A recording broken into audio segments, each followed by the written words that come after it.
Hi. I don't know if any of you are here. I'm trying again. You know what I should have done? I should have gone back into the old thing, but let me see if any of you hop on live. I hope so. I was just, for those of you who have no idea what I'm talking about, I just tried starting a video, but apparently there were technical difficulties. So maybe I'll give it a second and see if any of my people who were there before, Lauren and Melissa and Tanya, maybe try and hop back on again. Hmm, mystery. Yay, Sarah's here. Tanya's here. Let's see if Melissa comes back. If Melissa and Lauren come back, then I know I've won. I hope so. Melissa's back. If Lauren's back, then we're winning. Oh, and it's on Facebook this time, so I can actually see who's here, which is really cool. But I don't have all those fancy things across the screen. Yay! Laurel's here. Sorry, I was saying Lauren. Laurel. Okay. So I was talking about how to have tough conversations, and I was saying that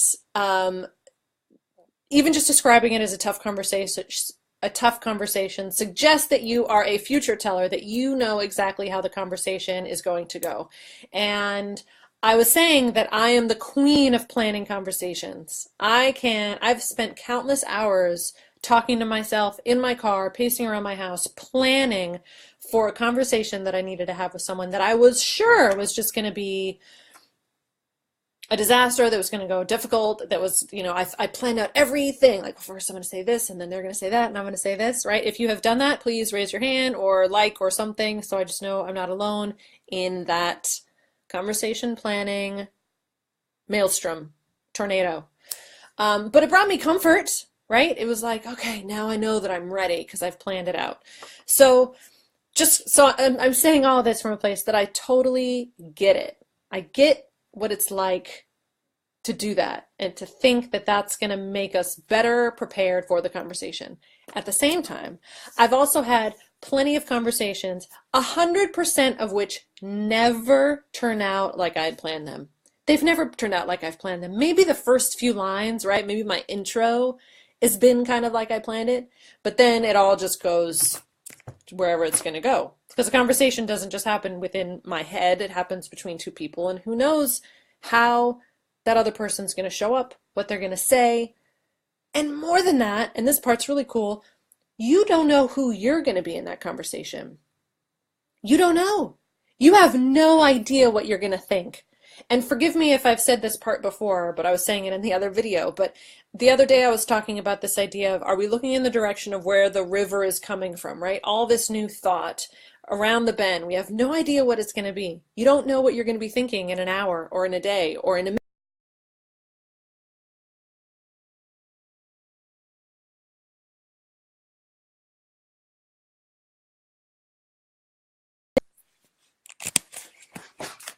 Am I back? Can you see me? I'm trying to move to a better spot. Look, you're totally getting like a different view of my house. I'm gonna move closer to the router, everybody. It's in action now. Okay. And now welcome to my basement. All right, so road trip. Totally took a road trip in my house. Okay, now, great. Maybe it's totally been me the whole time like that, but I'm down where the Wi-Fi magic happens, so hopefully this does okay. All right, thanks for your patience. So what I was saying, take three from the other day, is that there's this river of thought coming through us all the time, right? This just flow, this endless flow of wisdom and creativity and ideas and new thinking and fresh thinking coming from around the bend. You don't know what it's going to be.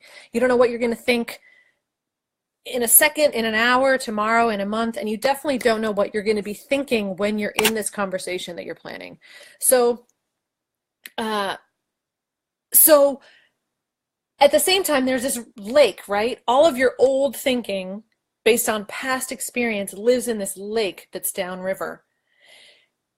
When we're imagining a bad conversation, we're doing it based on what we see in the lake, right? We're doing it based on um, old thoughts we've had, old experiences, things that have happened before now, and we're basing our future life on what's happened in the past and how we've behaved in the past, when the truth of the matter is you have no idea.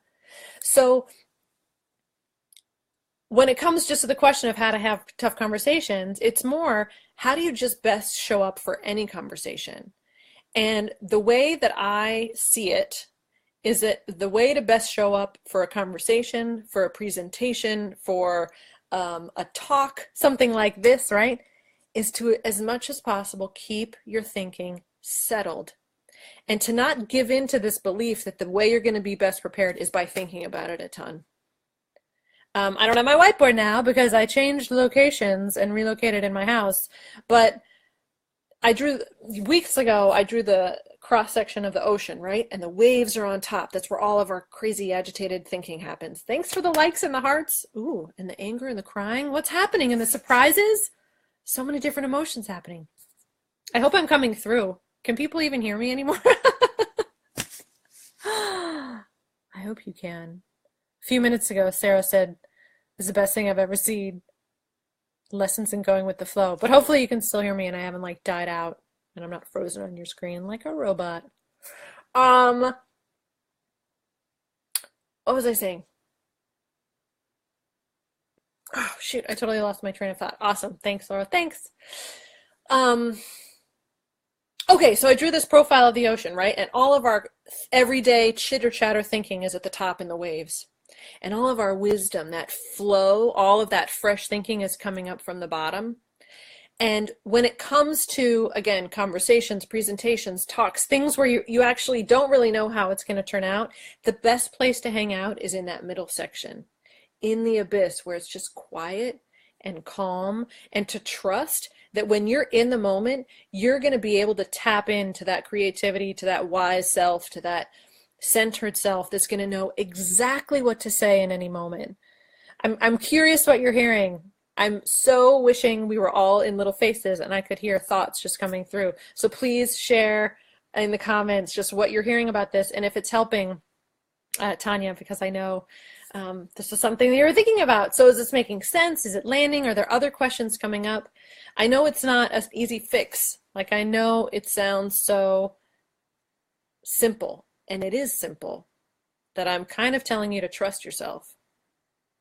That's how to have tough conversations, to trust yourself and to not listen to all your future stories about what someone may or may not say or do, because we never really know. And to know that the best way to go into those is almost with just this open-centered space within you that knows that whatever comes up, whatever that person says, whatever that person does, you will be able to handle it. You're going to be able to handle it. It's likely not the most difficult thing you've done in your life, and you made it through the most difficult thing in your life. You handled it then, and you will handle this. And it's another thing too, where it's like, I want you to go find out. Like, your imagination is going to cause so much more angst than reality, because when it's reality, you can hold on to it. You can be like, oh, that's really what happened. And what really happens is never as traumatic or horrible as we imagine it happening. Tanya's saying it totally makes sense, although I feel like I know the person very well and what she'll say. My mom, I know. But your mom is like, your mom also has different thinking, you know? Just because she might not see it in the same way, or people around us don't see it, it's still happening. She might think something totally different. She might have a new insight. Something could be happening with her that day that's triggered all kinds of new thinking. And when you say what you're going to say, maybe there'll be something new there. And even if, let's say, we could say, yes, she will say this exact same thing, you don't know who you'll be then. And maybe listening to her from this different place of like, wow, what she is saying is simply a reflection of the thinking that's coming to her in that moment, changes the edginess of that, makes it a little bit less scary. Melissa's saying, it is also like the picture of staying at the stasis line, not the emotional peaks and lows. Yeah, I mean, as much as possible, or just knowing that that's there, and that whatever happens emotionally to you because of whatever thinking floods in during that conversation and after is just that. It's just a thought storm that comes in and it goes out. And again, sometimes all we can do is just sit there and watch it and hold on and know that it's not permanent. Someone said the other day, like, no one ever affects us. No person has ever affected you or made you feel something. That has all been an inside job. And I shared on the page the other day, I don't know if some of you saw it, but that guru who was speaking about you know, how we believe that we are controlled by what other people say or do. And it's almost like we're slaves to these external things, and how powerful it is to realize that we're not actually. So if you haven't seen it yet, I encourage you to go take a look at that. I'm really appreciating all the little likes and stuff, although some faces are coming through and I'm like, why are there angry faces? Melissa, there's more likely to be something new from the other person if I'm open and calm. Oh, I love that. Did all of you see Melissa's comment? There's more likely to be something new from the other person if I'm open and calm. That's so good. Laurel, I like a combo. Think through some alternatives, but once it's time, approach it with peace and openness. Yeah, it's kind of like packing for, you know, a trip. I mean, I came on, so 20 minutes ago, I posted this question because I was like, I don't know what I'm going to talk about today, you know, and I want to know what you want me to talk about. So I posted this question and an answer came through. And based on the answer, I had some new ideas. And then I was like, I'm just going to get on and start talking about it. I had no idea what was going to happen. No idea. But I also am trusting more and more that the best way to prepare is to kind of just let myself relax into that. And I had a few little bullet points pop in my head, like, I'm going to land on those bullet points. But other than that, you just kind of have to give yourself over to it. And it's like packing for a trip, right? We can pack, and then once we're packed, it's about just chilling out. All those things you think of later that you might wish you have thought of at the time probably came to us once we'd returned to a centered place, so if we can start there.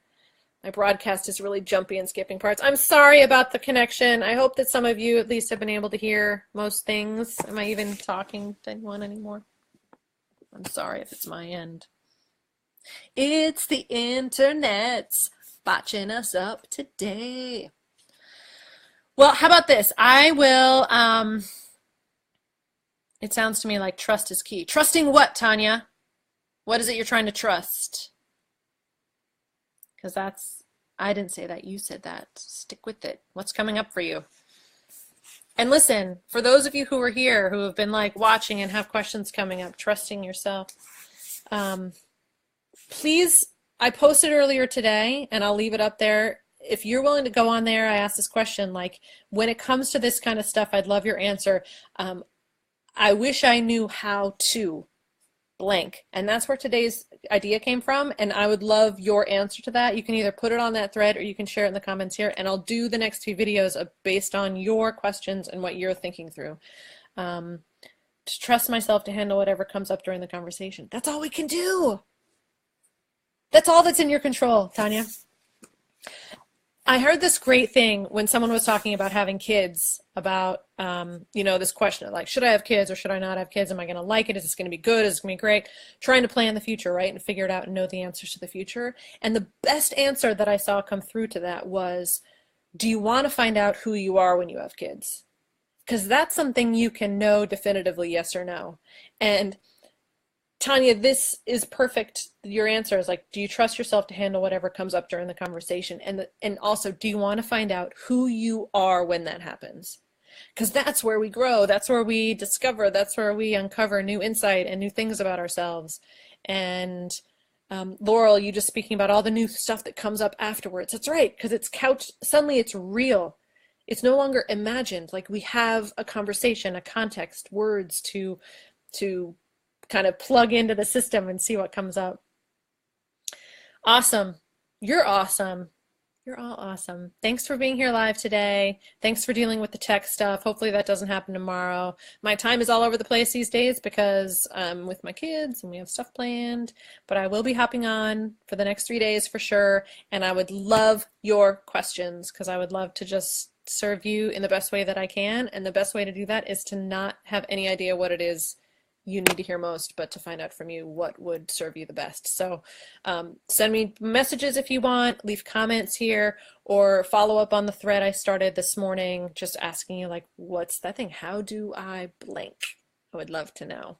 All right, you're all fabulous. I hope you have a wonderful, wonderful Tuesday, and we'll see you next time. And maybe even wanted to find out more about who the other person is, even mom. Oh, that's a good one, Tanya. It's a really good one. And that just kind of ties into communication and what it means to truly listen to someone. And when we listen to someone, we listen without trying to change them. We listen and Truly listening means ignoring all the stuff that's going to come up in your mind when she's speaking, which is very, very, very difficult. It's something that I practice as a coach because when I'm talking with someone and I'm coaching, it's like, oh, I have all these ideas. And then I have to kind of shut that down and be like, that's not what this is about. It's about listening and really, really